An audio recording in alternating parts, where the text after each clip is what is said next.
Okay, we are live and we are on YouTube or whatever freaking device we have to do this. Doing the darshan, and I'm always, when I teaching, it's always a darshan. So this teaching is to teach about the Dharma, and the Dharma is a very difficult subject for most people because it's not in our subject matter. You don't learn it in school, not something you learn even in your graduating classes, you know. So it's time for you to hear this, you know, and get the information that's involved in the Dharma, because the Dharma will protect you. Yeah, without the Dharma, everything is up for grabs. Yeah, science changes every 6 weeks or every month or every year, you know. So engineering changes, developments, advances, changes. The Dharma does not. The Dharma doesn't change. Now that's a very interesting phenomenon, you know.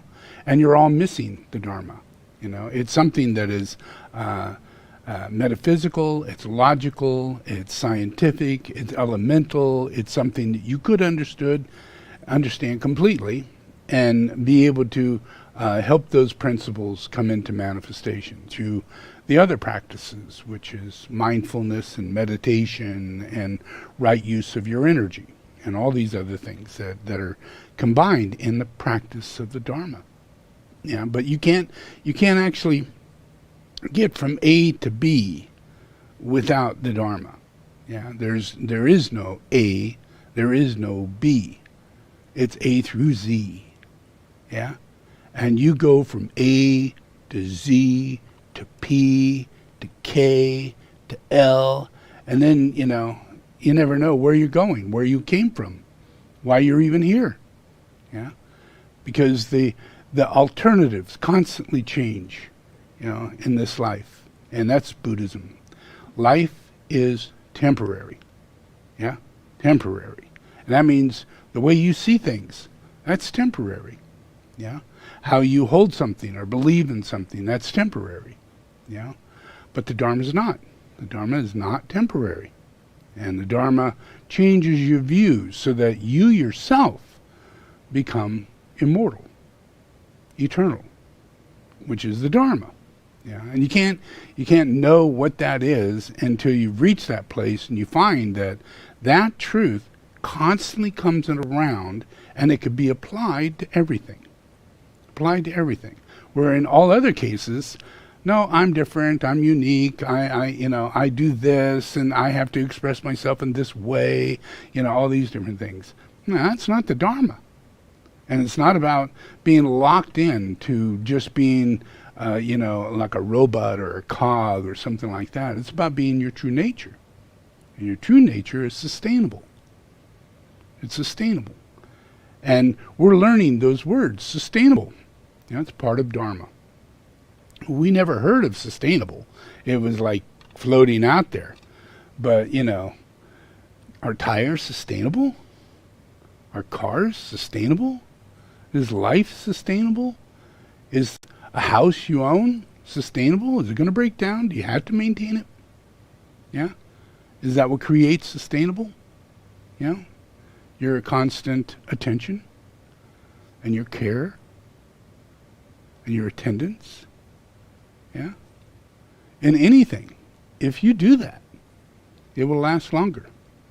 It will provide right service. It will not really be temporary. It will pretty much last you your entire life. And your first choice was your last choice. You don't have to jump from A to Z to K to L to P. You go to A to B. Yeah, and that's Dharma. And that really makes it really simple. Very simple. And I'm trying to help teach you the Dharma. And there are certain keys, certain elemental keys that come with the process of the symptoms that come up when you enter into the Dharma, when you begin to express the Dharma, having been healed of your karma. You start turning the wheel of Dharma. Your actions are dharmic, not karmic. Yeah? If you're kind, if you're considerate, if you care, if you worry, yeah? If you realize that you did something wrong and it bothers you, and you get over it pretty darn quickly, you know, then you have more Dharma. going on than karma. Yeah? And that gives you a realization, a wisdom. You're suffering. Gave you a bit of understanding. Rather than your gentleness and your passivity and your, oh, those flowers smell so pretty, I am getting enlightened. Life isn't like that. Life hurts. Life has suffering in it. And if we don't accept what really is in life, and then learn how to deal with it, how to cope with it. And if we don't learn how to cope with it, then we start thinking life is out after us. We start thinking other people are out after us, that they're not there to support us, that we're never supported, we're never connected, we're on the outside, not looking in, all these different things. And that's simply because in the truth we are connected, and that's very discouraging when you're in a world and you're not. And you're doing everything you can possibly think of, but you're going from A to Z to K to L to P. And in time, when we do practice the Dharma, we'll all be driving these electric cars, and the cars will be provided, and the house that we have is provided, and it all kind of like super duper makes sense. There's no communism involved. Most of our political situation is done and over with. It doesn't even exist. It's all done through communication. We rule. We're the government. We govern everything. Massive, integrative understanding, communication, common sense dictates our every move. Rather than a computer, rather than Big Brother or any other thing. The Dharma dictates your every move, your every word, your every action. And that gives you a view. Because now your words and your actions or everything are part of the truth that's in the view. You're part of it. But you become part of it because of the Dharma. There's never a time that the Dharma doesn't exist. It's just a matter of when do you become a part of it and resonate with the Dharma. Connect. And Dharma is really hard because the Dharma is spiritual, the Dharma is Buddha, the Dharma is the energy of Christ, the Dharma is enlightenment, the Dharma is chakras that are evolved and not unhealthy. The Dharma is the consciousness that comes with virtues that are enlightened by each one of your chakras. And when the Dharma moves, when we move with the Dharma, when we practice our Dharma, it changes elementally everything in life. And we don't know that. It just does, because life is a song. It's a song that is anxiety, high pitch, pounding drums or heavy metal, banging in metal to metal. There's vibration to everything. Every single thing. A hard voice, a person's emotion, reaction into another person, interaction, and it's disharmonious. That's like metal on metal. But we don't know it. But we're creating those non-harmonic vibrational frequencies that are so strong, they bring us to our knees. When you come near it, when it's happening to you, you walk away, nervous wreck, disorder, this imbalance, You're not clear as to what really just happened. And all it really is disorder, imbalance, vibration, that we are more sensitive to than you think. And the more you get into your Dharma, the more you're aware of this sensitivity. And the more you need to meditate, the more you need to calm down, the more you need to relax, and the more you need to be self-assured that you are evolving. That you're not here getting older, getting stupider, waiting to croak, waiting for the worst day in your life, because that's all the future holds. All consciousness, if you tell the truth to yourself, that's the way you look at it. That's your view. Oh God, I'm 62. And next year I'll be 63. And then, oh no, 7 years I'll be 70. Oh no, 77 and 92. Oh shit, a heart attack any minute. Any second this is going to happen. And that is really what you're counting down. Yeah? You're not counting down the immortal aspect of your reincarnation and because the Dharma is what gives you that. The Dharma gives you joy. The Dharma keeps you connected to the source that gives you life. Yeah? And it's difficult to stay connected to that because it's involved in chakras. It's not something on a computer.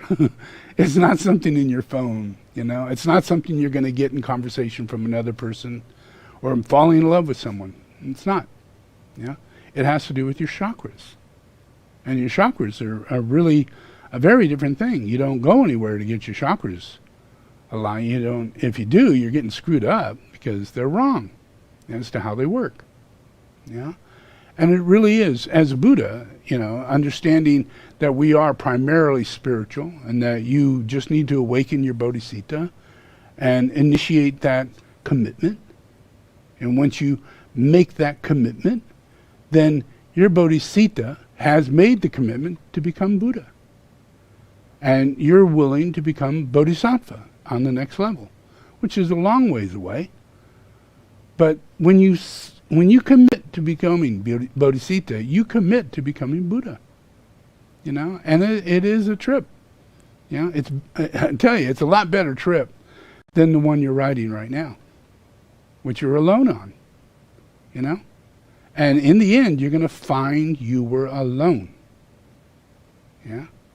And you're going to find when you reincarnate, you're in the same situation because the Dharma creates your relationships and your destiny in life, the outcome of circumstances that are going to you.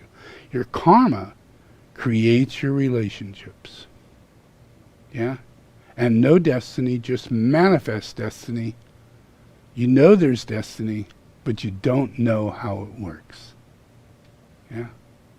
And you're open to it, to all the recruiters and all the cults and all the moment you get here, because that's what you're here for.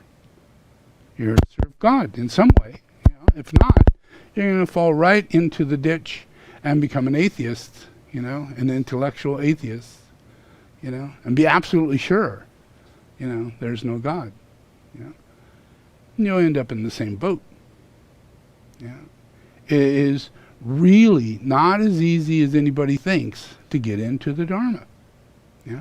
Because of the process it requires for practice and wisdom and development and change. Yeah. Through the Dharma, you realize what is unchanging. You realize what's unchanging. There are these truths, and when you study them, it takes you a long, long freaking time to get each word. And you get it, it comes into you, it's like, huh? That's a word, just a word, probably foreign. Don't know what that means. It's like Hindi or something, like Vajra, And you go, Vajra means nothing, Holy moly. 10 years later, practice and study, meditation, transfiguration, transmission from what? The Vajra, the thing you don't think even exists. And it's actually from that thing, and it's because you opened your mouth and you started thinking in terms of these spiritual objects that make no sense to you whatsoever. Yeah, the things on the Tonka, all the things in the gathering of the galaxies in relationship to all these things. Yeah, they can be explained as you go further and further and further. You can read it in Hinduism, you can read it in Tibetan Buddhism from the masters, how they illustrate the cosmos and they illustrate everything so amazingly. Yeah, and it's correct. They go all the way to Shambhala, with all the symbols and the qualities of the Buddhas and the characteristics it takes and the overthrowing of the opposite of that. All the corruption and everything. It's through the witnessing of that, which you're not maybe even a part of, but as long as you take that bodhicitta vow, you enter into another world that is Buddha. And it's busy. What you see here is nothing. This is just a flake that comes off of Buddha's activity. Nothing. Yeah? Just a flake. Yeah? Just you see the dust from the temples, but you don't see the temple. You don't see the books. You don't see the teachers. You don't see anything. It's just a flake. It's dust. Everything you see. Yeah? And it can't be that way. And in Buddhism, in the meditation and the focus of transmission and the use of meditation, that dust comes into form. Thought form building, it's recapitulation. It enters back into you. You were once there when it did exist. And it never doesn't exist. It always comes back around. The very same. You can go back 500,000, 1,000,000 years, 50 million years, and you find the same statues. The same Vajra. You'll find the same one. Yeah? So I don't care if you want to go to A to Z as many times as you want. You know? But I know how to get to A to B. Yeah? And everything that we do is set up in sustainability. Yeah? You're moving from bodhicitta to bodhisattva to Buddha. Yeah? It's like the ABCs.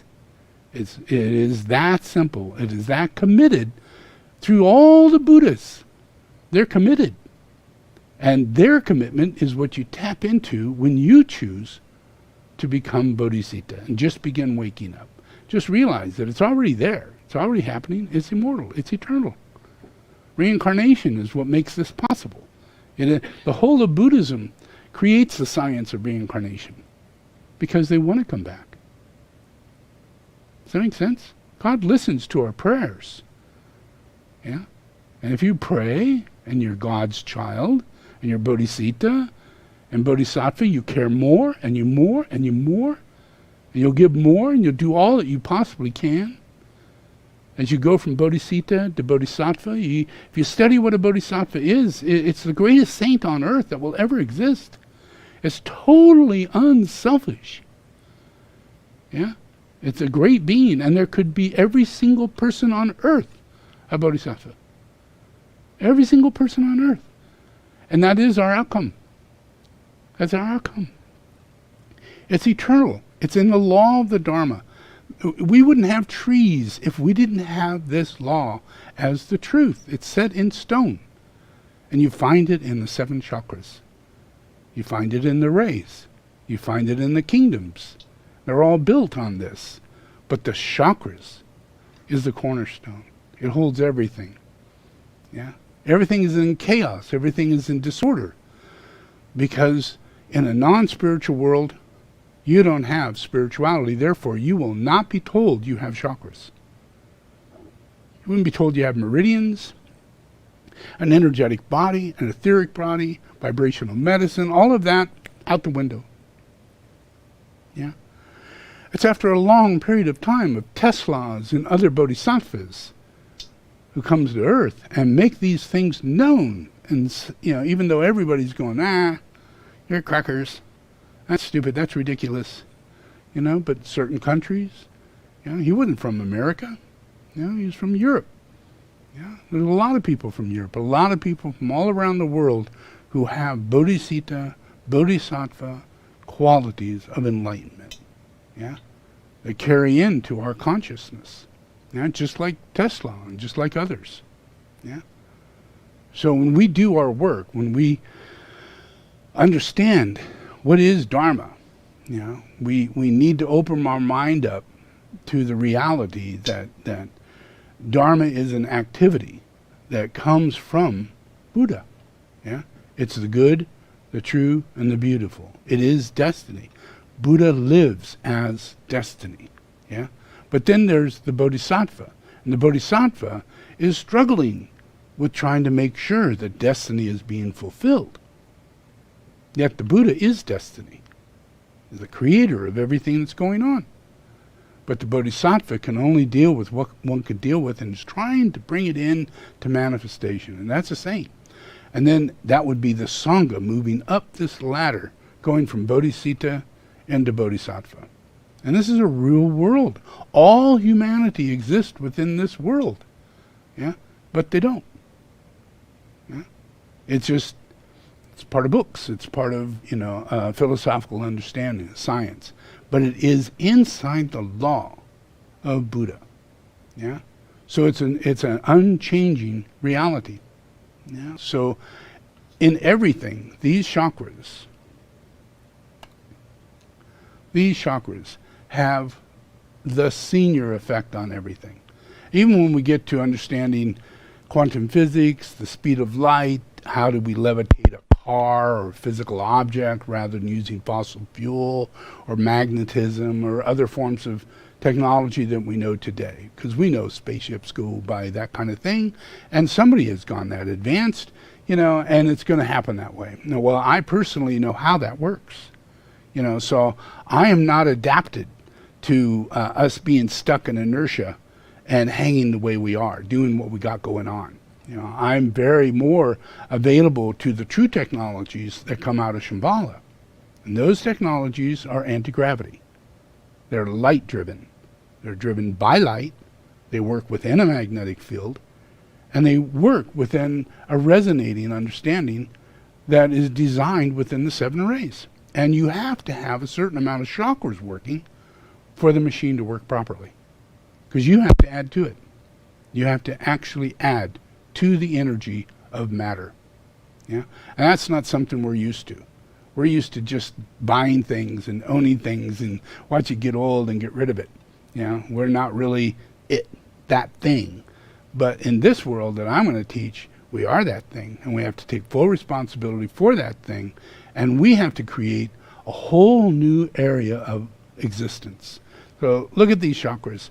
If you look at the healthy, you have 1, 5, 3, 2, 6, 7, and 4. That is 7 chakras. 7 chakras, yeah? And look at the unhealthy. And we have a process where everything in the arrows are facing downward, yeah? So that means we're limited to these 3 chakras on the bottom. Nothing is going up and connecting up. Nothing. Nothing connects to the heart. Nothing connects to the throat. Nothing connects to the brow center. And nothing connects to the crown. Nothing, nothing, nothing, nothing. That's really big. You should really think about this. In an unhealthy being, there are only 3 chakras. 3 chakras out of 7. Now, if you look at us, and we know science and humanity and our brain and how much brain do we use, we're aware of the fact that we probably only use about 10% when we're really smart. Well, that makes sense when you're only using 3 chakras out of 7. Why would you need a brain? Yeah? Where would you get anything to use that brain? You have an empty vessel sitting here, and it's dying. That's what you experience. Does that make sense? You have an empty vessel, and it's dying. And there is nothing, once it's born, nothing keeping it alive. Cracker Jacks, sugar, you all live the same amount of time, basically. Yeah? 100 years ago, you'd be lucky to live 40 or 50 years. And that's because of enormous pollutions, beatings, killings, accidents that would happen really high at those periods of times. Yeah? So a short life. Yeah. But that's also because we have only 3 chakras. That's all that's going. If you imagine those 3 chakras, if you look at these 3 chakras, what are they? Over here, they're the 7th ray, a 5th ray, and a 6th ray. What does that mean? Well, imagine, all you have is 3 chakras. And one of them is the 7th ray, one of them is the 6th ray, and one is the 5th ray. Yeah? And the 5th ray, if it was spiritual, it would be like a mirror, a vibrational, perfect, oscillating mirror. And you would see God in everything. It's a mirror. You see God in yourself. You see God in everything. And you can be moved by God. You can see things, hear things in music. You can hear things in people's voice. You can see things in actions in the world. It all connects together through that brow. Geomancy makes sense. All of this makes sense. Everything I experience makes sense. That's why I have that experience. because I have that brow sitting there. You can have that brow sitting. I'm not selling brows, you know. I can't sell tickets to this. I can't help in any way, shape, or form other than teach you the Dharma. But by doing this, I'm activating your throat center. And I'm activating certain chakras in you that you can't hear me unless I say these things. And then I've watched it. I watched people pass out right in front of me for years, and people with their eyes sticking straight up and their tongue sticking out as I speak. You know, it went on for years, 10, 15 years. Yeah, and it's only been in the last 5 years that people can sit without falling asleep. And that's only been in the last couple of years, you know. Yeah, true. Yeah, and that doesn't mean there's anything wrong with people. It just means you only got 3 chakras. Yeah, and I'm working. I'm just existing. And if I give my teaching, I'm sharing my chakras with you. I share as I express, I'm sharing my 5th ray. As I illustrate something, I say anything. Yeah, it's my 5th ray talking. Yeah, it's my wisdom. It's my enlightenment. Yeah. And I sit here knowing who I am. I reincarnate. I'm Jesus the Christ. I'm enthroned in so many ways. You know, and if you remembered yourself and you behaved properly, you would be in very similar states.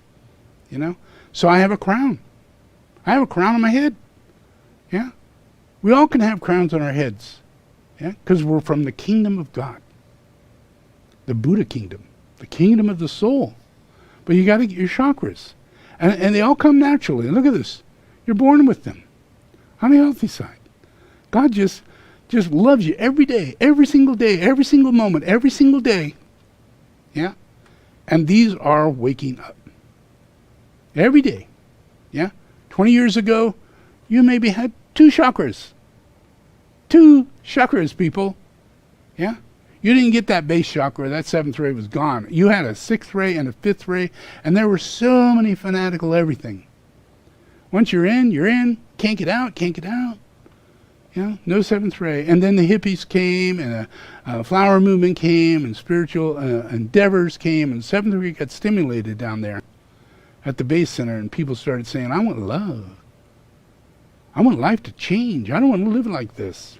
I want to behave in these ways. I want it to change. Yeah? And that literally gave them a 3rd chakra. Yeah? And that brought them into a possibility, greater possibility of meeting cult leaders, because it led you more into more spiritual, energetic influences. 7th ray would lead you to like astrology, numerology, things of spiritual belief systems, of how things happen through destiny, or maybe you can talk to the dead, those kind of things that happened, in our world over the last 100 years, mediumship and all that. Is that 7th ray coming into play. But it's not a good thing. It's there and it's happening. But what we need is that 3rd ray, the Holy Spirit, to come up here and take that 7th ray and bring it right into the sacral center and care.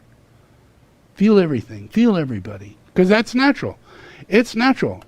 It's our first thing. The first initiation is when that 7th ray, on the healthy side, you see that 7th ray has an arrow going straight up to that 3rd ray. So I'm here playing music, dancing around, singing and talking, illustrating as much as I possibly can, to give you creative, active intelligence. Giving it to you.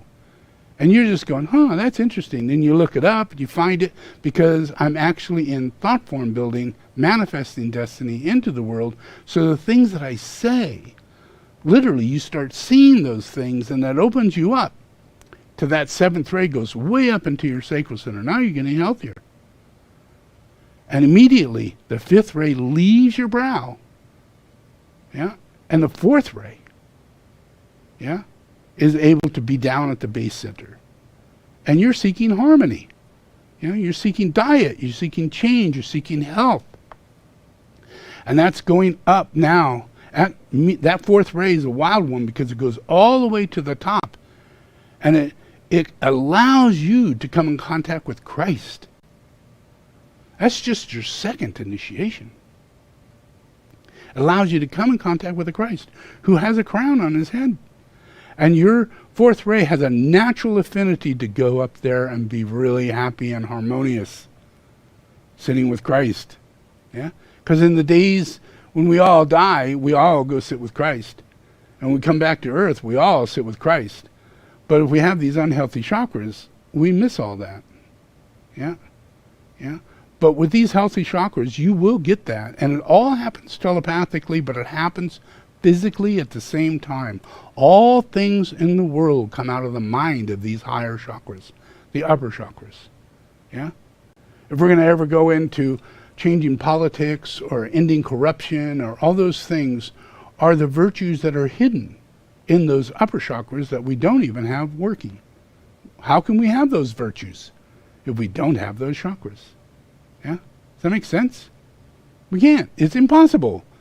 And that's why we are that way. Yeah? But we're going to have those chakras. Yeah? If you look at the healthy one, golly, we're going to have a fifth ray in the brow.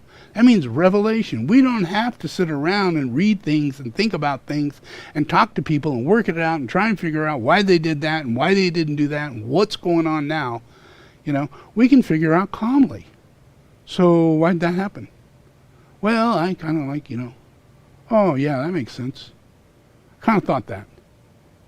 Those kind of words and communications happen because the third ray is healing the Holy Spirit, and it's allowing the fourth ray to talk to the will of God. So when, rather than being that fourth ray where you're anxious and then you're angry, yeah, and you get jealous and you get envious and you get all those things that go wrong, they come out of your fourth ray. And it's in the wrong healthy place. It's in the brow, which is right next to your will. So when you're talking to someone, you're trying to get something done, it's the fourth ray talking to them. Rather than if the fourth ray was down at your base, which is really low down there, which makes you one-to-one, on equal bounds. There is no superior scenario. Yeah? It allows everybody to just talk it out, get to understand what's happening. And you can use your intuition and compassion and empathy and all that. It all comes into development because these chakras are waking up. When that fifth ray wakes up, your third ray is free. So now you got two chakras and an immediately first ray. Those are three chakras. Well, right on top of that, you get the second ray, all with it, all at the same time. You don't get these things one at a time. You don't get them like, after eons of time. All these things come into play as a person reaches Dharma. Yeah? Does that make sense? Yeah? It's kind of cool. Yeah? It's really cool. Yeah? So today what we're looking at in our karma world, we have our process of Trump. We have our process of how do we make sure we don't have another president like that? And, all these people are truly crazy. And how do you change insanity?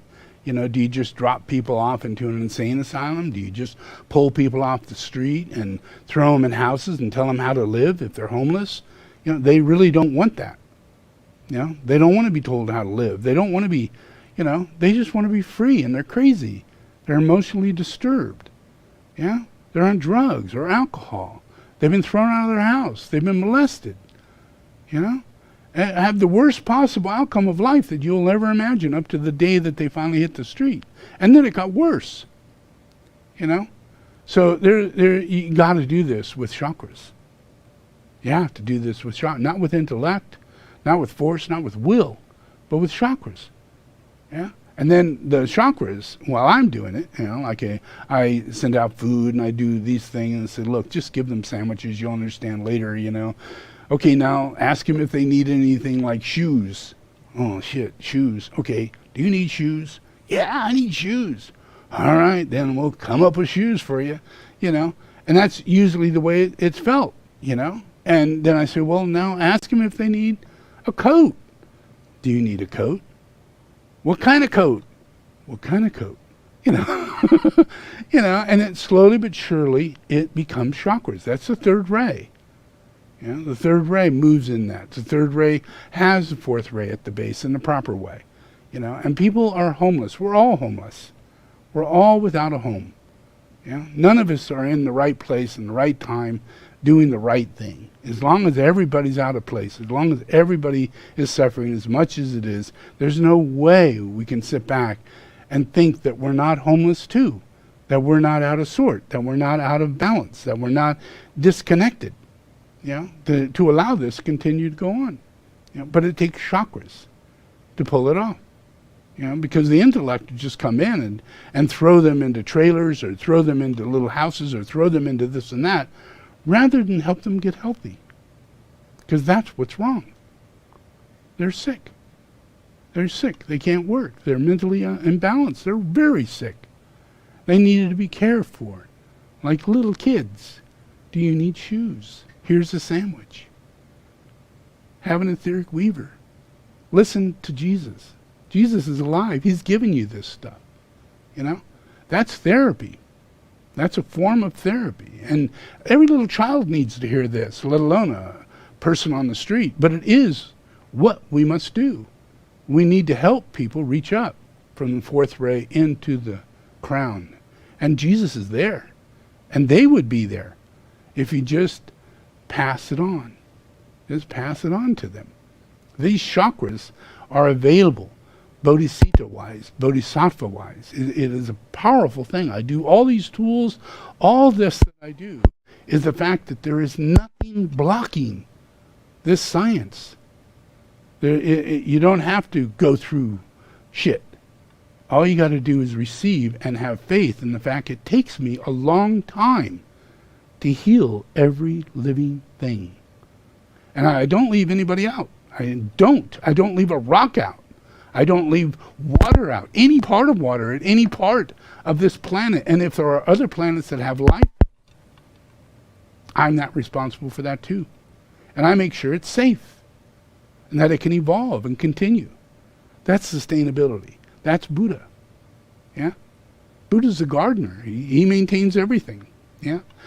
But the difficulty is that you have to have the chakras in order to do this, because this is a collective process out of humanity. All this wouldn't have manifested if it wasn't for many, many eons of humanity waking up and doing really powerful things and making this earth the way it is today. Yeah? And we're just living off of it. We have no idea that all these hidden temples and everything are keeping all the hazards and hostility and aggression and everything at bay. It could be worse. There could be worse earthquakes. There could be worse disasters. But we have ley lines, and we have, if you understand ley lines, there are temples at each point of a ley line. And that's a phenomenon, crazy-ass phenomenon. These temples are connected together. They're not, just thrown out there because I want a temple. A person can call their house a temple. That's not a temple. But when saints, bodhicitta, is led to build a temple and live there and pray, and do what they can to raise up humanity and change the world, that temple, it has a telepathic connection that it has to be built in connection to all temples. So when you step back and you look at it, all the temples are connected. So this is not changing. This is a law. Every human being lives by it. And the higher you get, the easier it gets. Yeah? It's just when we're in this process, we're not aware that the temples that have the ley lines are covered over. And we have no idea where to go. And pilgrimage is everything when it comes down to the aspects of Buddhism. How to develop Buddhism. What is a relic? How do you get transmission? How do you learn from the past? And how do you bring it back up? And therefore know that it's going to be there in the future. Because it's always been there. It's the only thing that's always been there is the Dharma. Yeah? So we're going to move through all this, everything that we've got going on the planet, we're going to move through because the chakras are in a change, are in a dramatic transmission of change. Yeah? And imagine these chakras sitting the way they are in the unhealthy state, that fourth ray sitting at the brow. That isn't even a function on Earth. Yeah, it's not a awakened function. Because it sits there, it's an aggravating dysfunction. It's warlords, you know, fighting against other people. It's jealousy or anger or need for greed and all those things that are up here that we miss. Third ray is the energy behind money or greed or suspicion or corruption, lying, deceiving. That's its vices. So if the energy that we have that could be the opposite of that, then we carry all those vices in us naturally because we don't have anything to cure it. We don't have those chakras. Those chakras are the cure. They're the vibrational anti-energetic field that comes with the chakras that are in the wrong place.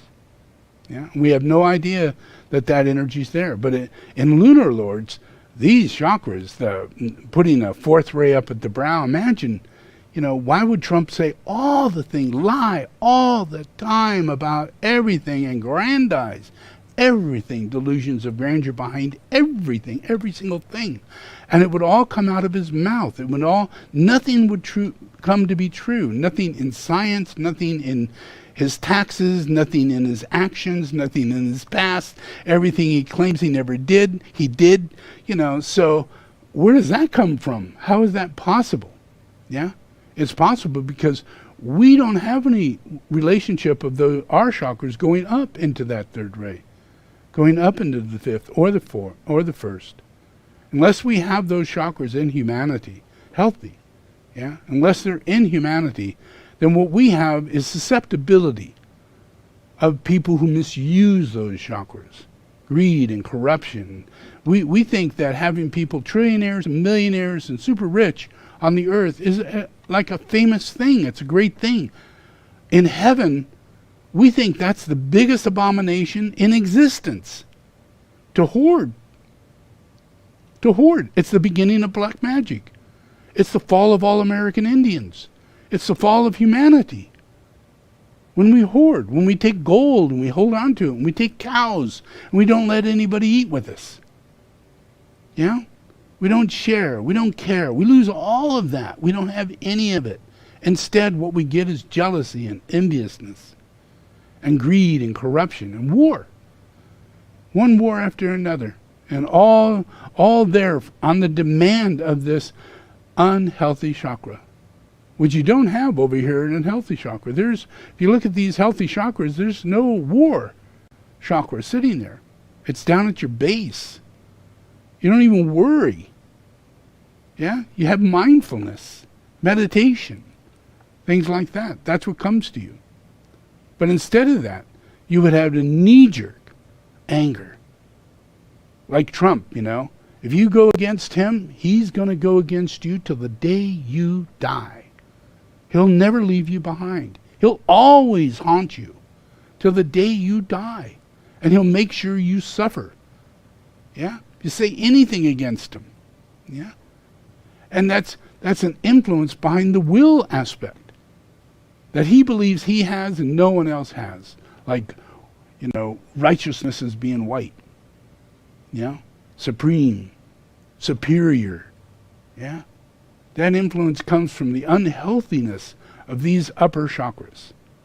Yeah? And it means that there has to be heartlessness for those upper chakras to be going on. And it's those upper chakras that takes them from us. That's the only reason you don't have the 7 chakras is because of the devil. It's not your fault. You have them. If you come across the tools, if you even follow a little bit of what I do, you start healing quickly. Yeah? So obviously you're not the cause. Yeah? But something else is, because you're suffering from having a limited number of chakras. Yeah? And you have them all sitting there. You have all 7 chakras sitting in your vehicles. It's just a matter of whether or not you can be tapped into the etheric field, which resonates all those chakras in perfect order, fully awakened. Fully awakened. Yeah, it gives you your true self. It gives you a way of thinking. It gives you your previous lives. It gives you all the things that you're going to do in your life, are sitting in you. Yeah, you have a destiny in you. Yeah, you can sit and relax, and then when you get up, it's time to get up. Yeah, when you go somewhere, it's time to go, and that's where you need to be. Yeah, it's locked in as your destiny. Yeah, but we don't have a lot of scenario with that.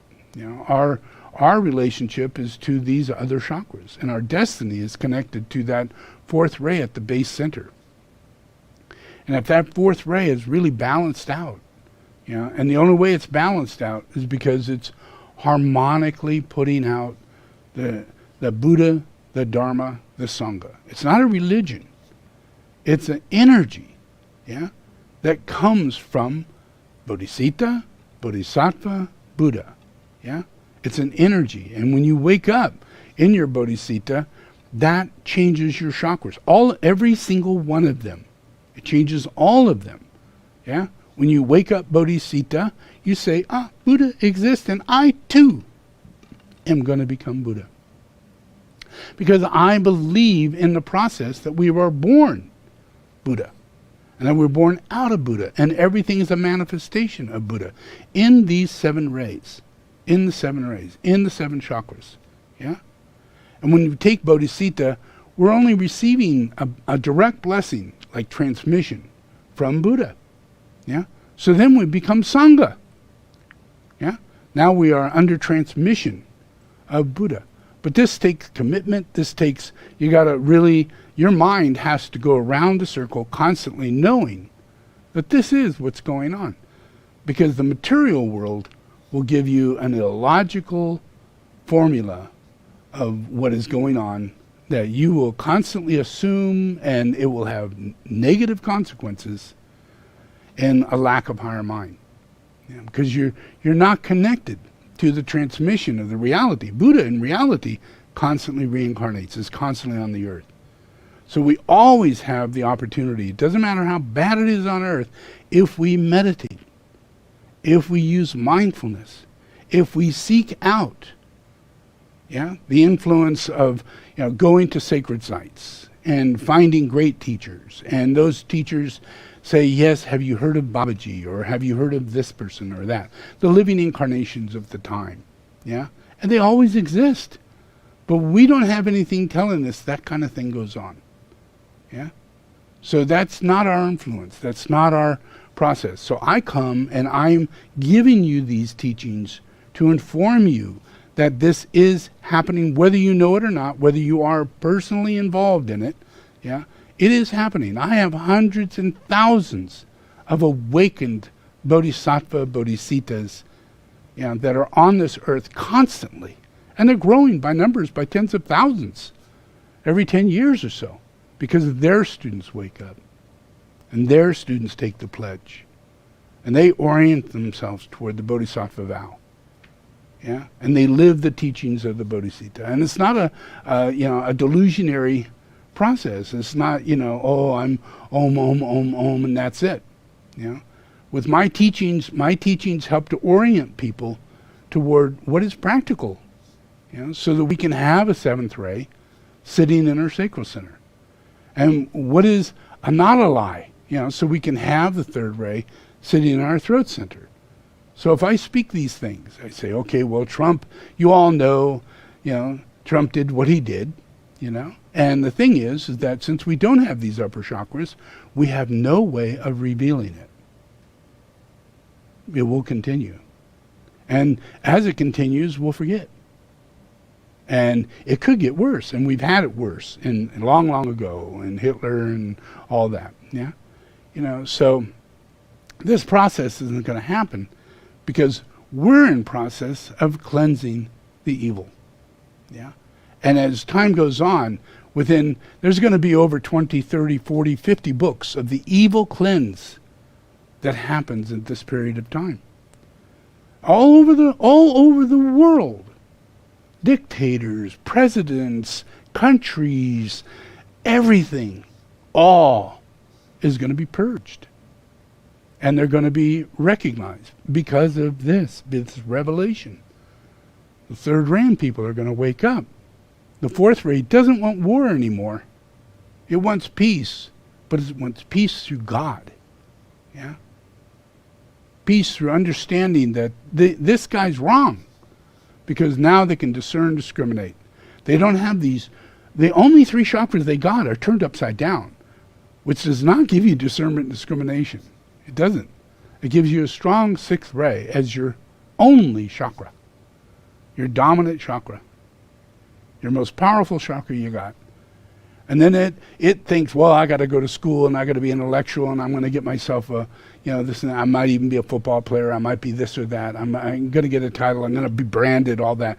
That's all fifth ray. I'm going to be rich. I'm going to have, my name's going to be known by every human being. That's just fifth ray. It's just all the glamour of a fifth ray. And that's in your sacral center.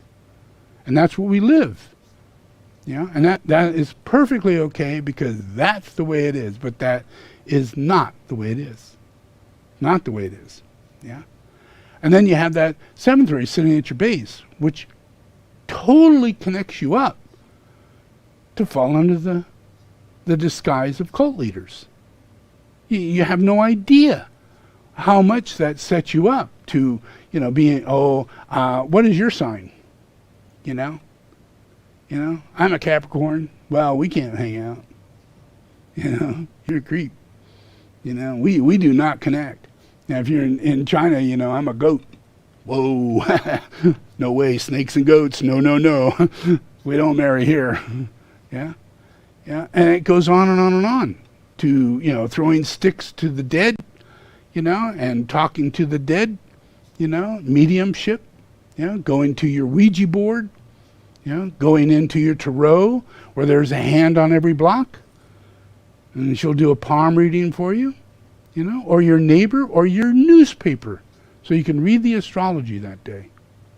Yeah, to the point to where you're recruited, and finally, now you're an astrologer. Yeah, and you're not practicing, selling yourself out as an astrologer, but you're practicing astrology. You're learning how to make a chart. You're doing divination. Not a good idea. Not a good idea. But it is what happens when the seventh ray wakes up at the base center, and the seventh ray is part of black magic, ceremonial magic. That's its key name, is ceremonial magic and ceremonial order. Without that seventh ray, we don't go back into order. We find out, destiny, manifest destiny. These things lead me toward manifesting my destiny. This keeps me in my destiny. I got to stay away from that.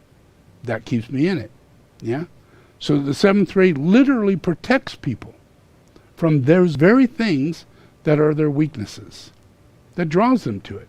Whether it be alcohol, whether it be sex, whether it be looking at certain kinds of people and being addicted to that style of person, a bad person, a person with tattoos, whatever it is you knee-jerk reaction to, is your seventh ray. And it has a lot to do with how badly were you tortured as a child. What kind of shit did you go through? Where are you coming from? What's patterned in you? And what's causing you to react this way? What's causing you to go through your life, bringing these people into your life and carrying out this shit? Seventh ray. And the worst side, when we don't have that seventh ray, our moms and dads and everybody else tells us who we have to marry, because we have no relationship power. You don't have that chakra. Your family takes it from you. Your religion takes it from you. Your country takes it from you. India takes it from you. China takes it from you. Japan takes it from you. And it's just because they want that, the control of that energy. And they don't want to give you that energy. That energy would give you searching for your soul, looking for your loved ones, finding a better way than this piece of shit life. It would open the door to getting out of hell. Because when you're over and over and over and over and over living this without those chakras and under those points of domination within humanity, people you trust, your own parents do this shit to you. Yeah? All throughout history this has gone on. Yeah? And that's corruption. That's corruption. Yeah? That's the influence of lunar lords that have harbored so much hostility towards so many people, causing them to use that seventh ray as kind of like a power card, like you learned magic of some kind, Now you go to the tarot, now you do I Ching, and now you do all these things. That gives you more power over other people. It makes it a kind of a power source, yeah? But it's not. It's delusionary prophetic reality. It leads a person to believing that they're a prophet in the end. And it could be 2 or 3 generations down the road, and they end up as a cult leader, as a false prophet. And it could be religion, it could be some new age thing they developed themselves. But that seventh ray, if focused in suppressive ways, turns into dark magic, an opposite form of magic. Yeah? So it's really important to have the Dharma to bring these chakras back up. And there's not another way to do this. Yeah, this isn't drink the wine, eat the bread, and you're all blessed and fine. This is a matter of us understanding we have to use this healthy third ray that I'm talking to you with, yeah? That you're not reacting negatively. And I hand out etheric weavers, and you're attracted to those, yeah? You listen to my music, and you don't think it's just some you actually like it. You can hear it. You could feel it, yeah? It affects you, yeah? That is awakening every single one of these chakras which control your senses, the 7 senses, yeah? Your hearing, your eyes, yeah? All these senses which are located in your head, yeah? The upper 3 chakras. Does that make sense? Yeah? I hope so, yeah? Because it's not a matter of us going through major things. It's a matter of us receiving healing, yeah? And receiving transmission of healthy chakras into unhealthy chakras, and stop the judgment. Just be patient. You will be healed. Yeah? Be patient. Yeah? How you're healed, it may be different than your expectation. Yeah? Oh, I thought I'd fly if I was healed. But I'm not flying. So I'm not healed. Nope. I'm not. Nope. Not until I'm flying. Because my super self can fly. Come on, let's get uncrazy. Yeah? And let's go with healing, which would be happiness, joy, moderation, yeah? The ability to let go of habits, yeah? Some habits are really weird, yeah? There are some, like, imagine this. All of us go to the bathroom, yeah? We all go to the bathroom, yeah? We all have to pee, yeah? Girls always sit down to pee. What else are you going to do? You got to pee. Sit down and pee, yeah? That's very beneficial. But one of the not so good sides of that peeing is that you don't pee on time. You wait. Yeah? Because these 3 chakras, the ones above, take up your time. The 3rd ray, yeah? The 4th ray, and the 1st ray. Yeah? That's your self. That's your lower self. Taking up your time. Doing things. And you haven't got time to pee. No time to pee. Because that would be a healthy thing. Yeah? That would be, a good thing. Yeah? But these are unhealthy chakras that are not after your goodness. Not going to give you health. Not going to make you live longer. They're unhealthy.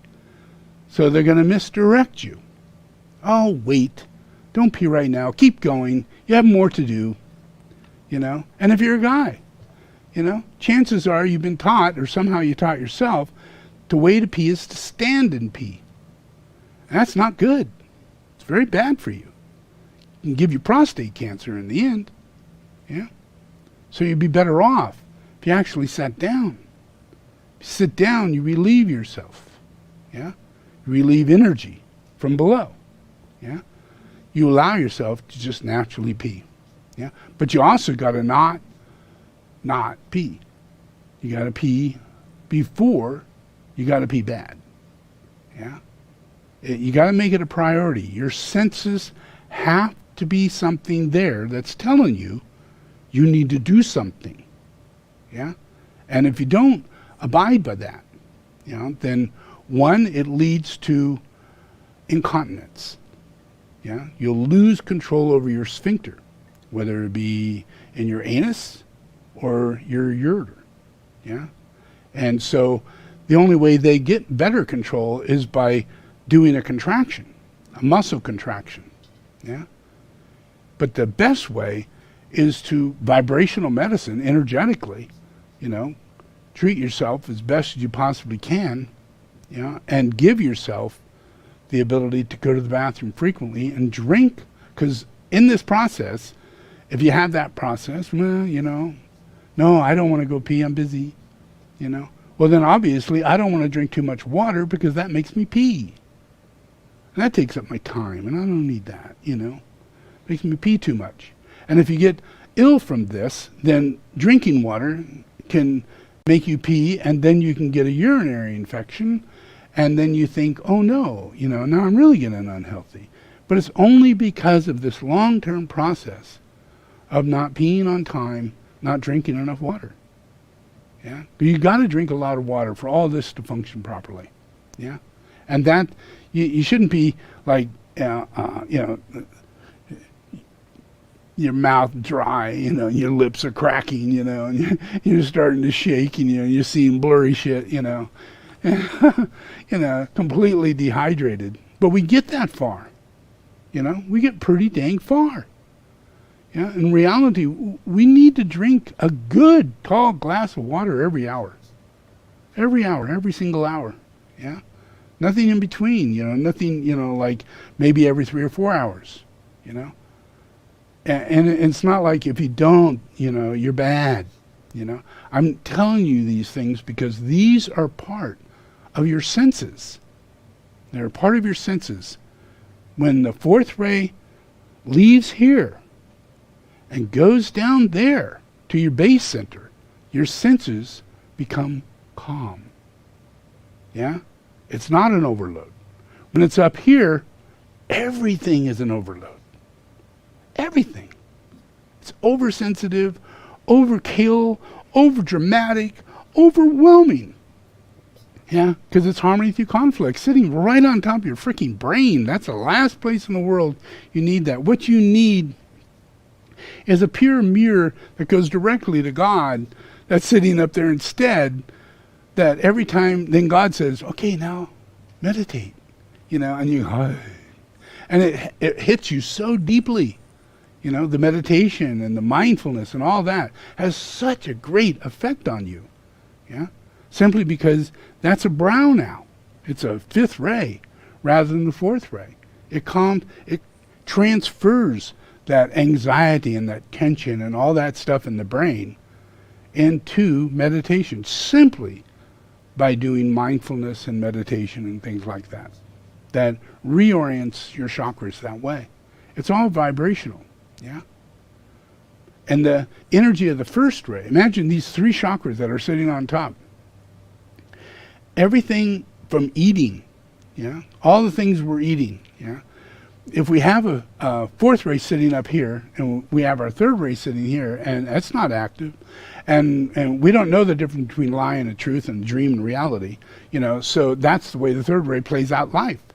We're in a dream. We can't tell the difference between dream and reality. And we lose our memory by the time we're 60 or 70 or 80 years old. Because this is gone. Not active. That's where your memory's at. It's been talking shit too long. And you can't remember that kind of stuff. The brain doesn't hold that. Yeah? It holds truths. Sparks of light. Synaptic connections. Truths. Yeah?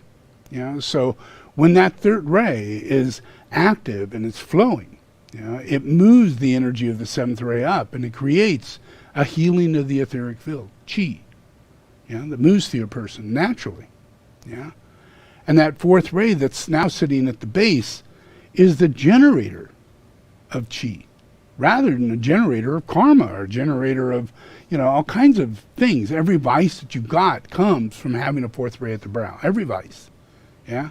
Anger, hostility, jealousy, enviousness, attachment, all those things is the fourth ray at the brow. Comes from there. Yeah? So once it comes down there, the opportunity for it to bless you, your own you are blessing you. Yeah? Guru. G-U-R-U. Yeah? That's what bodhicitta is about. Yeah? You're going to attain Buddhahood. You're going to attain enlightenment. You are not on the way of getting out of reincarnation. Not in any way, shape, or form. Yeah? This place sucks, but we're going to make it better. We're going to make it better. Yeah?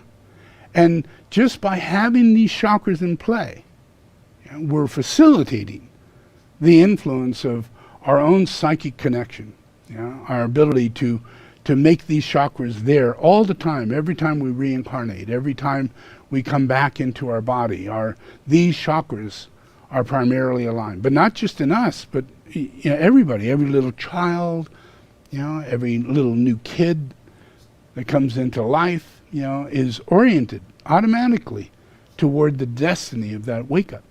And their chakras are there. But it's just, we have to come in more contact to the reality of the Dharma teaching. Because the Dharma teaching gives us a sense of what that third ray is. How, like if I say, you need to not pee.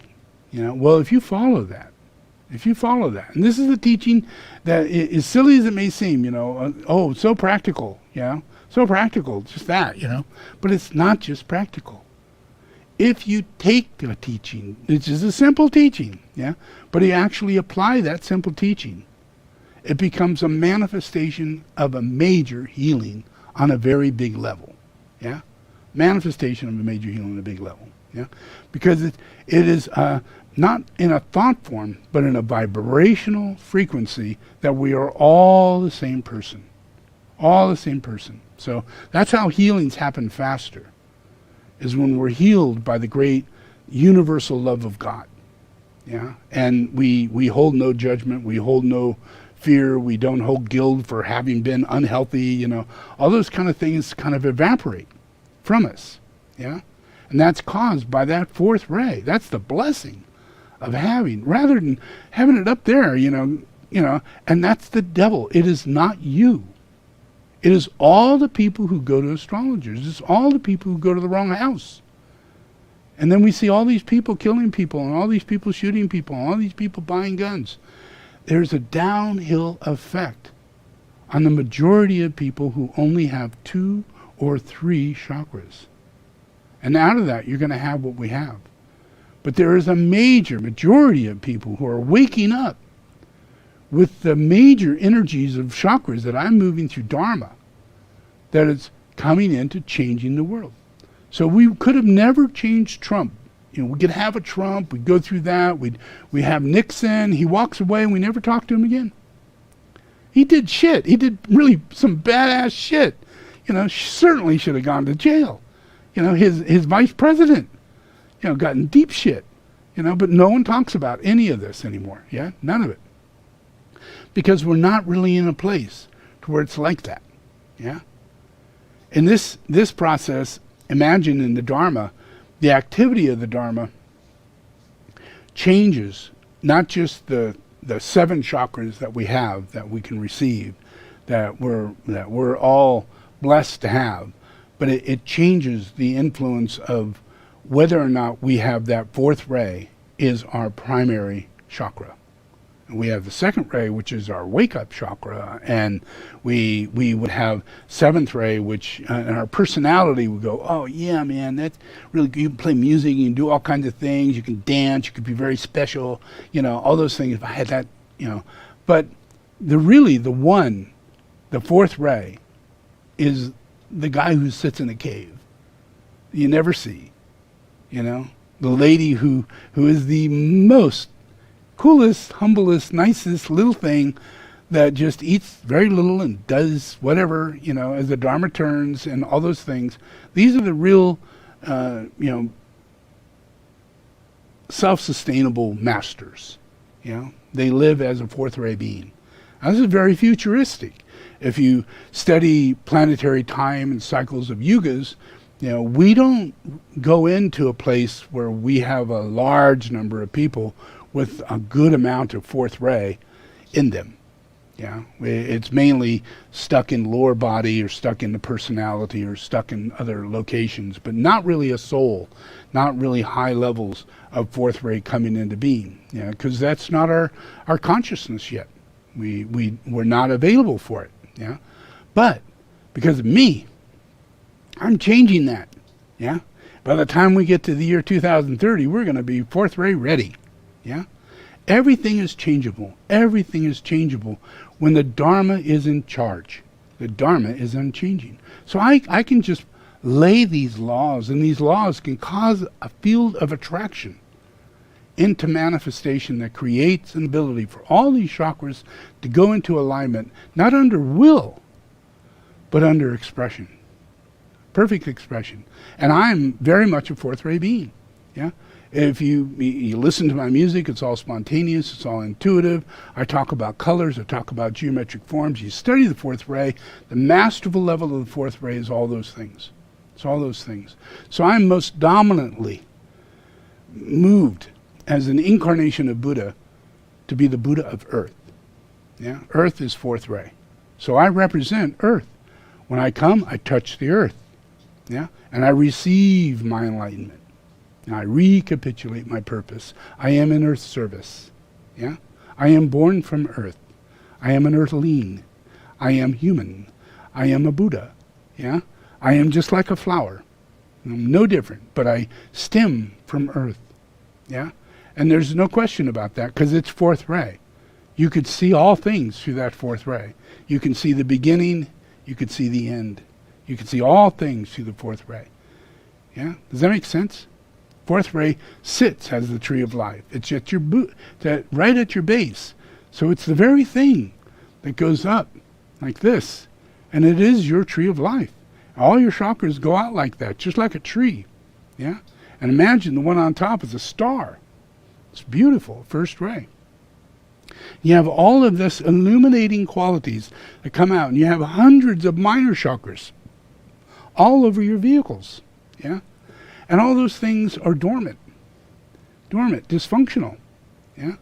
But once you are awakened with this fourth ray, then it starts healing, bringing deva energy into the earth, rather than everybody talking diva and everybody is a goddess and a god, and everybody's like Kardashian and all that kind of stuff. And everybody thinks that's kind of like normal.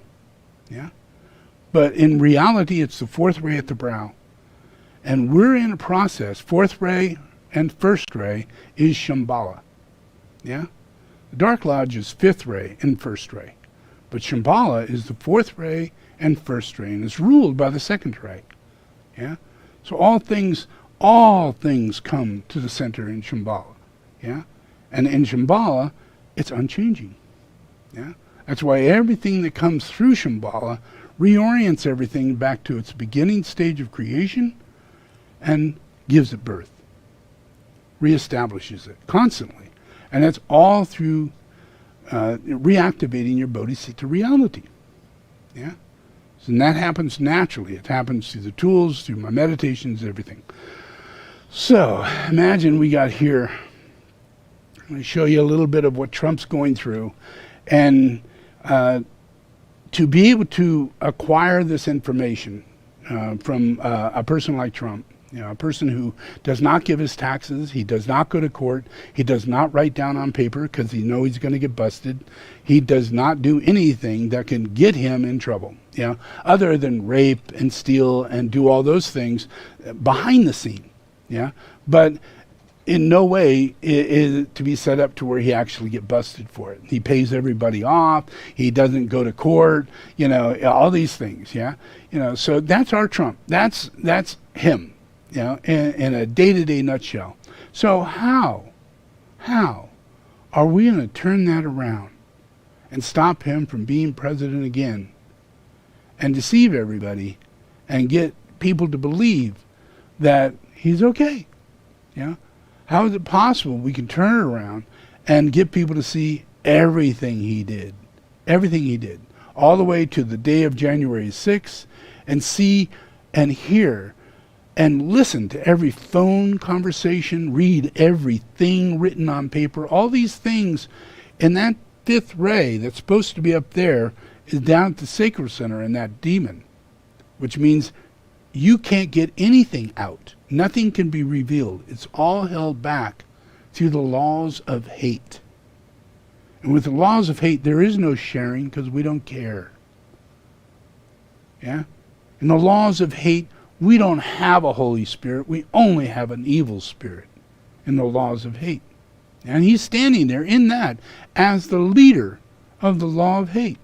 And all those other governors and all those other people who follow that, 72% of the United States who follow that evil force are being injected by the QAnon or injected by different people in that realm. And that's all coming through these chakras. Yeah? How do you turn that around? How do you get people in courts to not follow this guy, even when he goes so far to say, I want all the votes turned that didn't go in my direction because I'm president. And that's the only way we're going to see it. You got to change the votes. I need that happen right away. You know? And we didn't just do it. Nobody did it. Yeah? And how far was he willing to go? How far? All the way to today, how far? What will he do in 2024 if we don't do something about this? The only way we can do that if we can get the law, which comes from the law of love, the law of cooperation to manifest in our world. The law of cooperation, which means the fourth ray is at the base center in a majority of people affected by this process, who are out there doing something about it. And the way their mind is seeing it, the view that they're seeing it from, they have chakras that are based on fourth ray. They're doing it for earth service, for the betterment of democracy, the betterment of the people. They're willing to lose their lives, lose their position, no longer be in politics, just simply because they won't go with that. They'll go against it. And that's how far we're pushing to the point of getting this to change. You know, so literally we got everybody to say no to Trump. And everything from phone records to people's notes and memos and conversations and, you know, texting and every single thing, including Melania and everybody, all is to come out and be seen and read and listened to and understood. Because we need to know that he was orchestrating it, that he was acting in a state of treason, in a state of insanity, and mental illness. And there were many, many people who were really freaked out, thinking that he's going to do some very, very bad things. We could have a nuclear war. He could create a complete, civil war. He could try and get people to come in here and take over Washington through the government and through the military. He could create a coup. These are crazy things to think, you know, but he was actually doing those things, having meetings with people to do those things. And they're all behind doors. And he's saying executive privilege, and you have no right to know how evil I am. And I'll be back. And I'll do again. Yeah? 72% of you trust in him. Yeah? Well, there's a majority of us that don't. And so we're pulling everything out and we're putting everything down and we're going to go to court. And he is going to court and he is sitting in front of a judge. And this is his process right now. This is his first little... Let's see if I have it. Nope, not that one.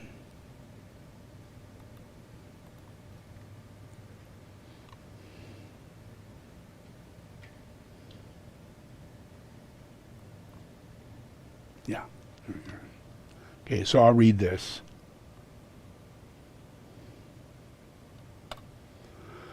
During January 6th riot, Trump attorney told Pence team the vice president's inaction caused the attack on the Capitol. This is during the riot while it's happening.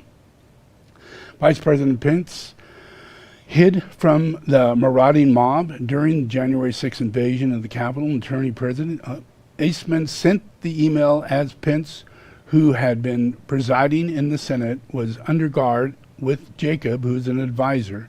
In a secure area, the rioters were tearing through the Capitol complex, some of them calling for Pence to be executed. Now, at this time, emails are coming to Pence and his people. The attorney, John C. Eastman, also continued to press for Pence to act even after Trump supporters had trampled through the Capitol on an attack to Pence's aide, Greg Jacob, had described as a siege in their email exchange. He started sending more and more emails saying, "You're the cause of this, you're the cause of this." Eastman's effort to persuade Pence to block Trump's defeat were more extensive than has been reported previously, and that Pence's team was subjected to what Jacob at the time called to be a barrage of bankrupt legal theories.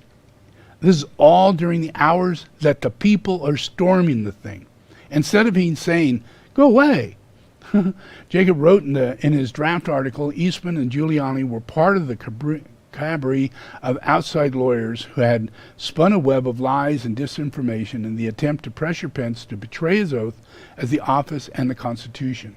Outlined in the memos, Pence would have rejected electoral votes for Biden from states where Republicans were claiming fraud, making Trump the winner.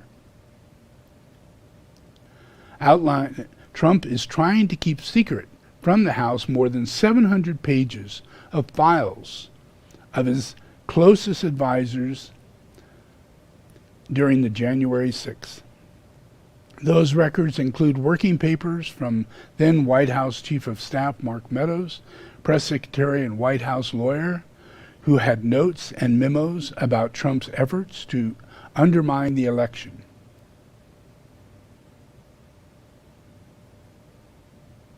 Trump is also seeking to keep secret 30 pages of his daily schedule, the White House visitor's log, and all call records.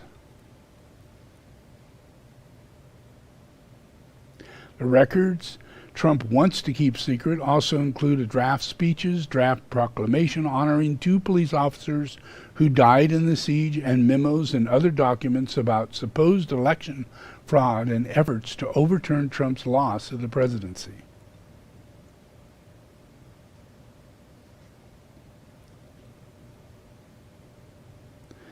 In its own court filing overnight, the National Archives backed the House request for access, arguing that the attack on the Capitol is worthy of waiving executive privilege. Everything has been released. The Archives has said it plans to begin releasing disputed Trump-era records to the House beginning November 12th. And this is his relationship to the mob. These are people he worked with. These are leaders of the mob. This is Fat Tony, #1 guy in the mob, who he lived with. This is the other guy who was his lawyer, and called John Cuddy. He is head of the concrete boss, and he put in almost everything in Trump complexes, and all done by the mafia. A little joke. This is Trump in Russia. As Trump lost access to traditional lines of credit, his desperate need for financing led to resources that are murky at best, including monies traceable back to the former Soviet Union, circumstances that may explain Trump's refusal to release his tax returns.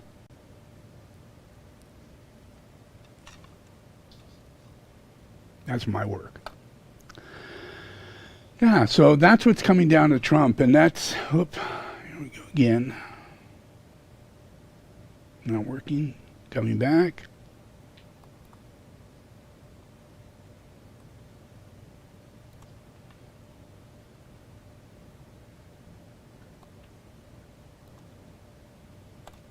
there. Very bright. Hello. So that's what's happening to Trump, and it's a worldwide thing. It's not a phenomenon of politics. Yeah, it's my effort. Yeah, I am the Shambhala is the head government of the world. Yeah, this is the seat of the government of the world. Yeah, it governs everything, everybody, everything, all the future. It understands the past. It blesses the past because it understands the past. It's good for it. Yeah, lying about the past, covering up the truth, not good. Yeah, very bad. Yeah, it leads to illusions and confusions. Every lie leads to another lie, more covering up. That's all we're existing in, is people who claim to be smart, people who claim to be in charge, people who claim to have knowledge or understanding about things, money, economics, this is how we should go at things. Yeah, it doesn't work, and it hasn't worked until I got here. Yeah, and once I got here, I started putting things right. As of 1951, yeah, I took on the seat of the presidency. Yeah, not as like I'm going to be president of the United States. I'm always president of the United States. Yeah, and there wouldn't be a president of the United States if it wasn't me. Yeah, so the process of it is that I do transmission into the ley lines, and I create sacred sites that then create relics that then manifest into humans' minds, hearts, and their being and their consciousness. And that creates our destiny. We look around, and that's what we got. Every single state has a capital. It has a capital. That's my temple. That's where I radiate from. Yeah? It's where law sits. It's where people's human rights are justified and justice takes place. If it's right. If the rays are right. If the weighing of truth and justice is right. If we have the right senses, we can heal people rather than throw them in prison. Yeah? We can help people rather than lock them up. Yeah? Yeah? And that's the governing process of Shambhala. Yeah? It's a different way in the governing process of humanity. It's an inhumane way. They use the same terms, they use the same means, they use all of our planet. They use all of our terms. Yeah? But it's not really what it is. It's not governing, it's not government, it's not loyal, it's not for the people, it's not by the people. Yeah? But it will be. Yeah? Because what we read in our Declaration of Independence is written by Buddha, channeled directly in to the people who wrote the Declaration of Independence, who were masters. Yeah? And they wrote the Constitution, and they were overshadowed by the enormous amount of blessing that's coming into making this country. Yeah? And we put this into each area so that we could then bring about a federal ability for people to be free and their ability to be taken care of. The land of the free, the home of the brave. Yeah? People here in America are going to have a new America. Yeah? And it's starting now.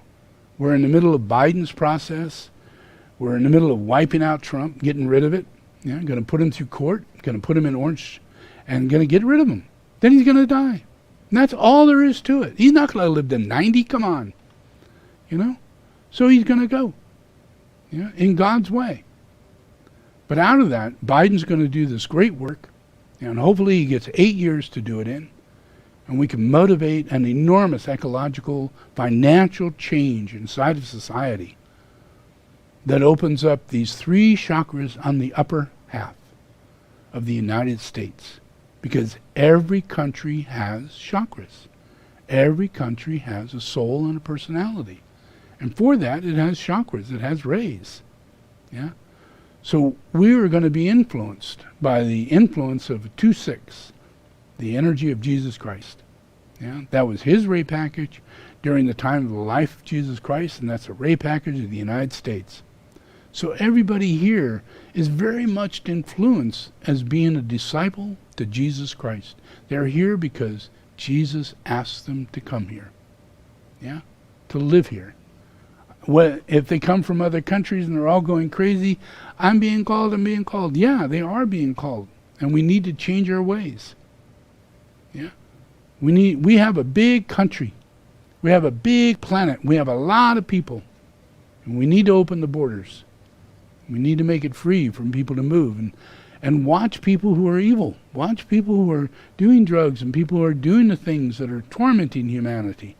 And put our time and energy into that, rather than the free flow of people traveling, which is the third ray and the seventh ray. Being able to go without a passport, being able to go from state to state is so freeing in the heart of a human being. The nature of a human being is to trek, to go on a pilgrimage all the time. You know, never be on vacation, never just sit in one spot, but go out in ceremony, on pilgrimage, going to sacred sites, uncovering new things, getting wiser every year. That's how we're going to do this. It's going to be our future. We're going to find out we have more sacred sites in America than anybody ever imagined. Yeah, they're all over the place, and they're already named. Yeah, we just need to take our time and our energy and be free. And we're going to get that by the year 2035. Yeah, an enormous transfiguration, financial, economy, way in which everybody will be able to do things that frees up their soul, allows their soul to incarnate under stress.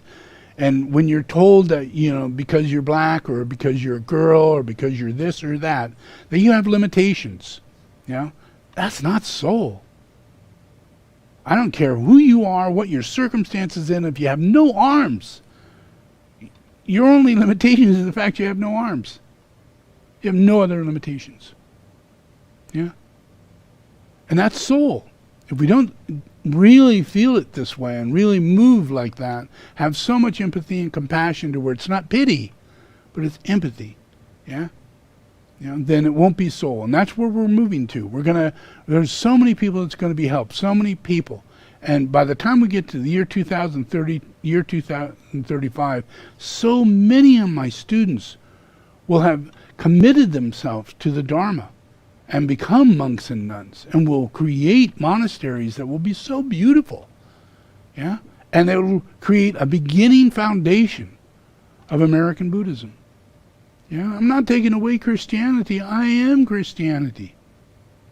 You just don't give. You don't give the real recognition to Jesus Christ, the fact that he is the living Buddha, plus being Christ. You can't have both. You can't think, well, I could either go Buddha, or I can go Jesus, or I can go demigods. You're totally off all the rockers, because Buddha is Krishna, Buddha is Rama, Buddha is Jesus. So without the Dharma, without the teaching and the truth of the Dharma, we could be moved in many directions, having the seventh ray there, but we don't have the truth here. Does that make sense? And it's not out there. People they're not lying, it's half lie. They're getting it from a lesser truth, and because they don't have the discernment and the wisdom, and they don't have the teacher to tell them what is the truth, then they're still seeking. And seeking will lead you from one ADKLP, for the rest of your life. And you'll never get to where you're going. You'll never get what you plan on. Yep. Does that make sense? All right. So let's pray.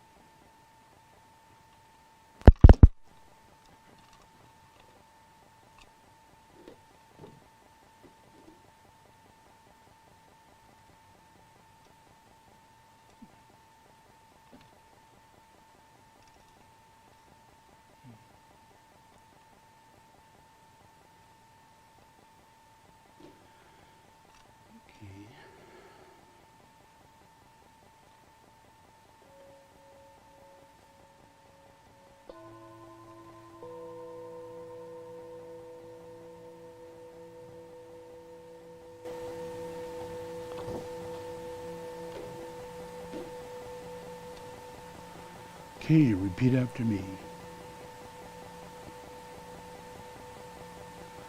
I invoke the power, the love, and the wisdom of my ashram, soul, and monad.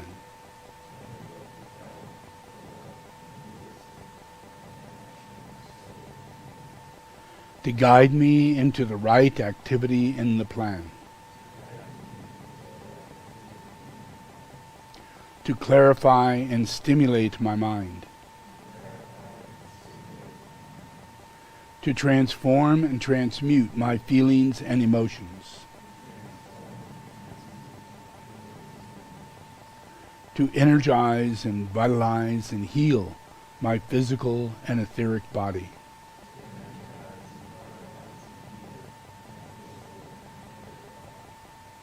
So there is a normal flow of energy in my physical and etheric body.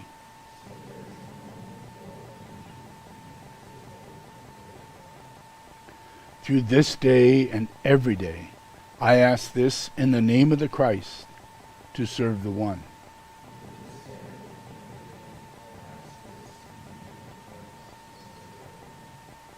All in the name of the Father, the Son, and the Holy Spirit. Amen.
Let the forces of light bring illumination to mankind. Let the spirit of peace be spread abroad. May humanity of goodwill everywhere meet in a spirit of cooperation. May forgiveness on the part of all mankind be the keynote at this time. Let power attend the efforts of the great ones.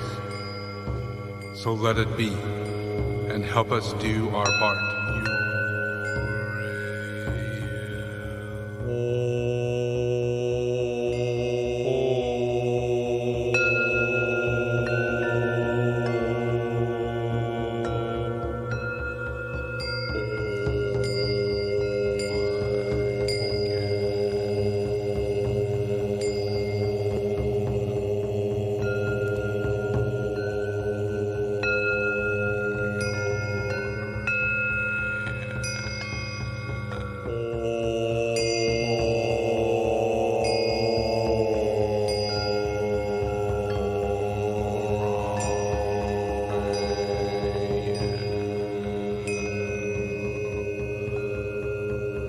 I invoke the holy archangels of heaven. Let the lords of liberation issue forth. Let them bring succor to the sons of mankind.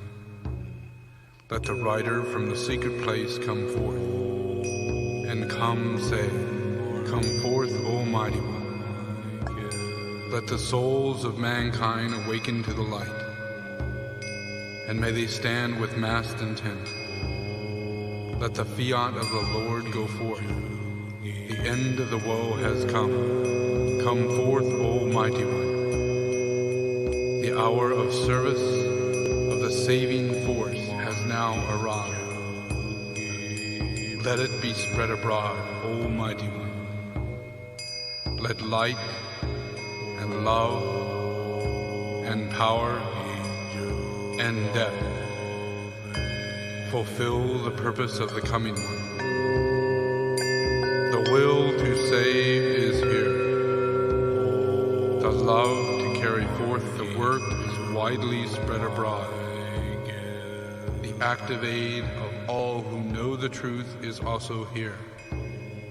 Come forth, Almighty One, and blend these three. Construct a great defending wall. The rule of evil now must end.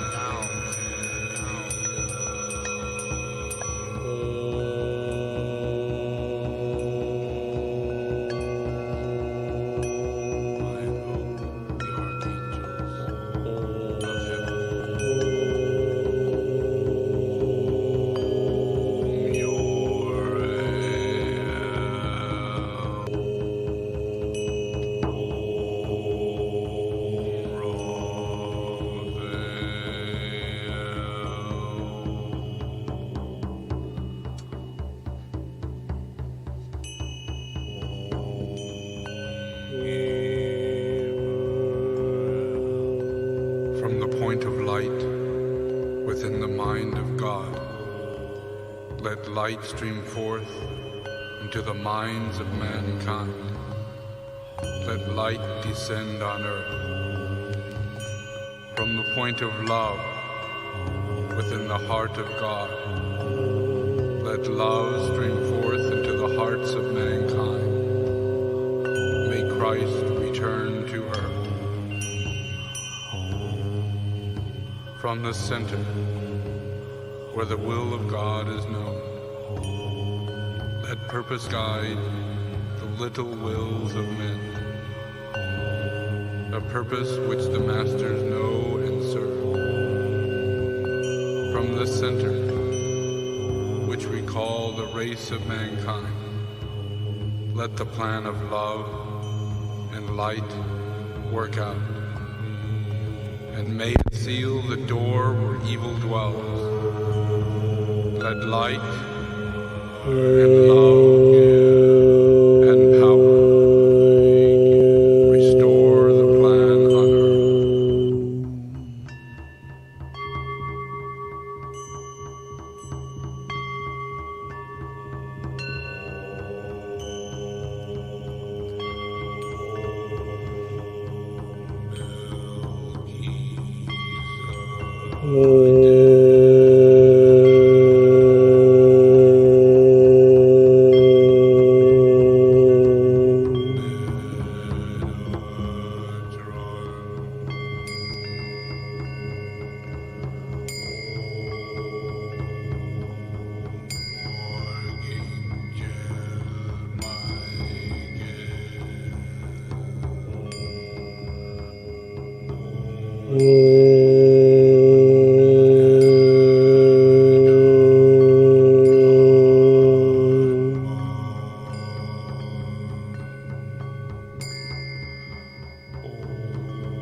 The sons of men are one, and I am one with them.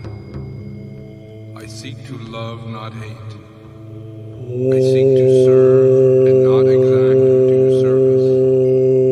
I seek to heal, not to hurt. Let pain bring due reward of light and love. Let the soul control the outer form, and let life and all events and bring forth to light the love which underlies the happenings of the time. Let vision come and insight. Let the future stand revealed. Let inner union demonstrate and outer cleavage be gone. Let love prevail. Let all mankind love.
invoke the heart of love and the will of Shambhala.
Okay,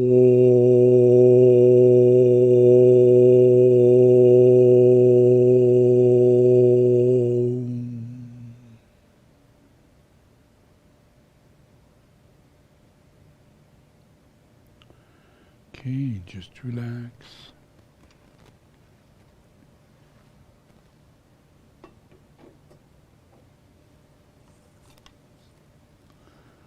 Okay, you can open your eyes.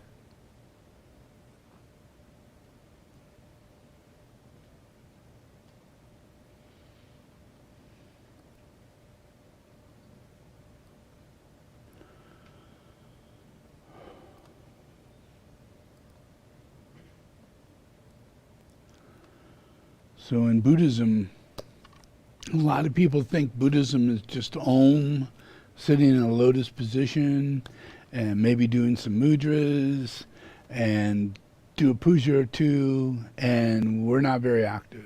We don't do much of anything else. We don't have jobs, and we don't do much of anything else. We just do those things, right? But the truth is that in my position, as a practitioner, and as Buddha, that means I have extreme activities, and which isn't something you expect a Buddha to be extremely active, like creating spaceships, electric cars, manifesting world peace, ending wars, and literally being in the military to end the war, literally buying electric car company, establishing it, understanding it, focusing on it, and once it's been lifted up, step away and let it go. And help behind the scene. Yeah? But every single thing that I am part of, I actually have to go in.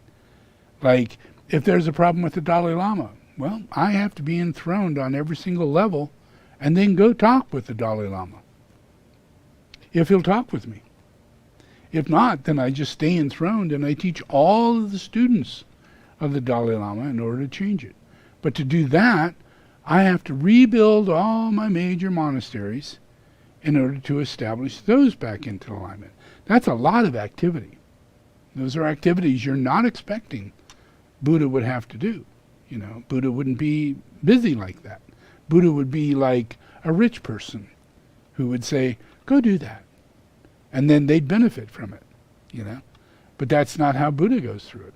Because Buddha literally has to destroy that fourth ray in the brow that keeps anybody from seeing this work needed. Don't see it needed at all. Why, we wiped away Tibet. We're not going in there to build any temples in Tibet. That's impossible. That's ridiculous. That's totally impossible. Yeah? Well, is it? Is it really impossible? I don't think so. I think it's highly likely.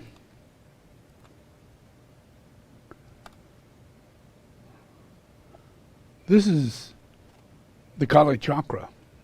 This is the senior monastery of all of Tibet. Yeah?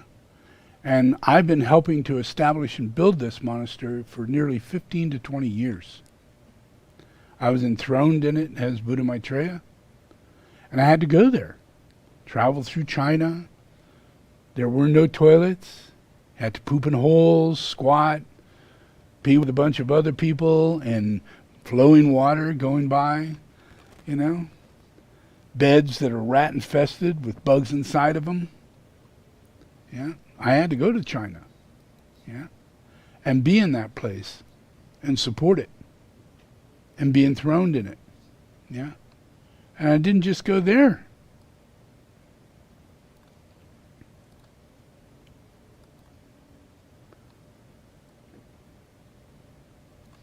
Number 3.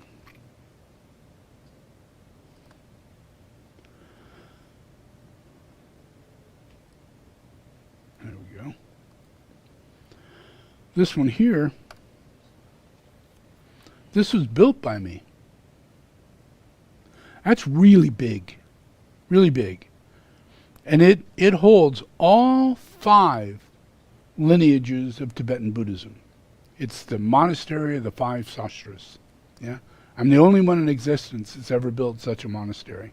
Padmasambhava initiated such a thing, but there were no lineages before him. He was the beginning of the lineage. But he initiated the prophecy that all lineages come from one tree. And all the 5 Dhyana Buddhas come from one tree, come from Padmasambhava. And all the lineages of Buddha do reincarnate, and he is a fact, the incarnation of Buddha. Yeah. So there isn't all other Buddhas were the same Buddha as him. All Dhyana Buddhas are the same as him. This is Padmasambhava's specific, Padmasambhava's monastery, built where he meditated, where he had caves, and left one of the 35 disciples of Padmasambhava to maintain this land of sacredness. That's why I say there are relics, there are transmissions, there are sacred sites. We need to be involved in this activity in order to raise ourselves up into the world of the future where everybody is saved. Everybody's saved. Because unless we do this, which we're going to do, and I'm going to do, because I'm the guy who does it. And behind me is millions and millions of little children who are coming in order to enter into these monasteries where before there was no place for them to go. None. Yeah? But now they have 10,000 people can go to this monastery from all over Tibet. And right across the river is my other monastery, Ling Monastery. It's the mother monastery of the lineage of Tsongkhapa. And it's where I, as a 10th Dalai Lama, when I was born as a little child, yeah, and by the time, I think I was the 10th or the 9th, but I was a very little child. I was born in that Ling Monastery. I was Ling Rinpoche's brother, yeah, and they came and got me at 10 years old. And when they did that, they took me away. Within 6 months, they poisoned me, and I died. Because they found out who I was. That I was the reincarnation of Tsongkhapa and not the reincarnation of Genghis Khan, which is who they're looking for. Yeah, the Dalai Lama that they like. Yeah. So I got mixed up in that quite a lot, where I would reincarnate, and many times I'd be chosen as the Dalai Lama, and then they would either disavow me or kill me. Yeah. So it didn't last very long. Yeah, but each one of these things, I leave behind relics. I leave behind sacred sites. I leave behind the truth that they found me, And we got that far. That's pretty good. Yeah, I got that far. I was able to get to that monastery. And now,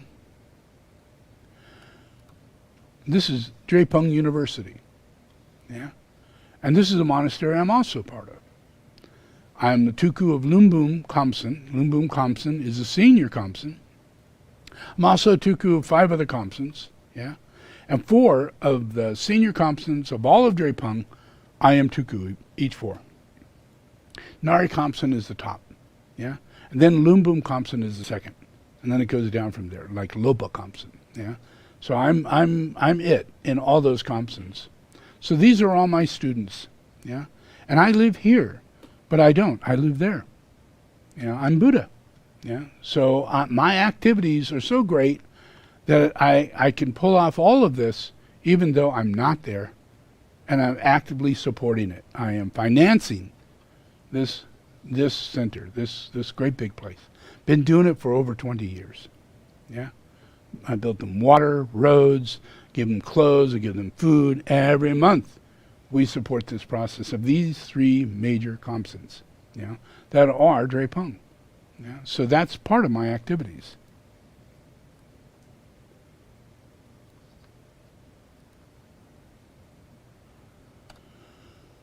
Then we have the Maitreya monastery in Kathmandu, which is at Swayambhu. This was built during my birth for the coming of Maitreya. And I came and I found the old man, Lumbum Tuku, and he recognized me as the incarnation of Milarepa and the Buddha Maitreya. And he died right after that. And then we found him as a baby, only 2 years old. And we re-enthroned him at 3 years old. Yeah? And now I'm the senior Rinpoche, and I have 2 other Rinpoches, Lumbum and another Rinpoche. And as you see over here in this corner, I have another Tuku called the Dalai Lama. You see his picture right there. He sits on a throne next to me. So he doesn't run, He can't hide. He's in this situation. So that's how I'm dealing with him. It's a lot like Trump, but I'm doing it in a different way. I can definitely expose this guy with a lot better power than, and from that, I'm increasing those same chakras on all the earth, and it's affecting all the corruption on the planet. And this is going on very high with people who are corrupt that are holy. And that's where things go wrong. Popes and people like that, they have chakras that become black magic. And that's where all of you are in danger. Yeah? So that's why I go into these fields and take care of it. And then I was also given the honor of the certificate of Jetsun Gawa Jampa Gampo, the Buddha Maitreya, the only existing incarnated Buddha of Maitreya that has ever been existing. All been bodhisattvas before. Yeah? And this is the incarnation of Buddha Maitreya. Yeah? So this helps to establish the government. This is Jetsun Gawa Jampa Gampo. That means the head of the government. The most holiest of all the saints sitting on the throne in relationship to the government. Governing humanity. Because we're the kingdom of Buddha. We're in the fifth kingdom. Yeah? So we govern the kingdom below it. We serve it. We are in service to humanity. Yeah? We incarnate as human beings to be in service to humanity. To take everything from going to the bathroom, eating, living, having relationships, everything. We take it all on. Yeah? And go move that for our own decision-making processes. We move that, transmute that into the kingdom of the soul by incarnating a Buddha into a human being. That is a treasure. That is how we manifest relics. That is how we manifest sacred sites. They would never exist on this earth. There would have never been a pyramid. There would never been any of these things on the planet if there wasn't an incarnation of Buddha at that time. It all happens from that. And from that, we get these relics that leaves us in a state of evolution. Less war, less hostility.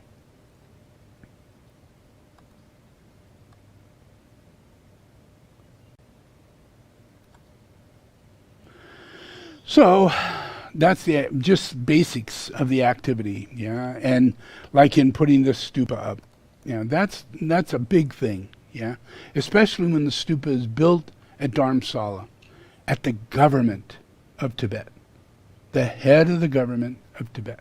In the government, they came to me. The head of the government of Tibet came to me, created a ex-political prisoner organization founded by the Tibetan government. Yeah, and they made me the guy, who would fund and sponsor and bless the whole thing. I would choose the land. I would orient myself toward the blessings of the stupa, and I'd make sure every single brick got placed. Yeah, and that's creating a relic. You understand? That's creating a sacred site. There are millions of people now who walk the earth to go to this stupa. To go to this one stupa. Yeah? It now exists because of me. Guy down the road, no, he said no. He said no. When they asked him, he said no. Yeah. So they came to me. And I had a Dharamsala center, and I was at war. I was up against this whole thing. And you have no idea. I was poisoned when I got there. I nearly died. It was really something. But I still stepped through it.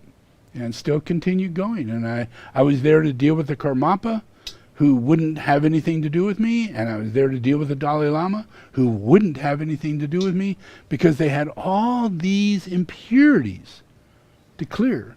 That meant these two guys are not who they say they are. And that is how I govern.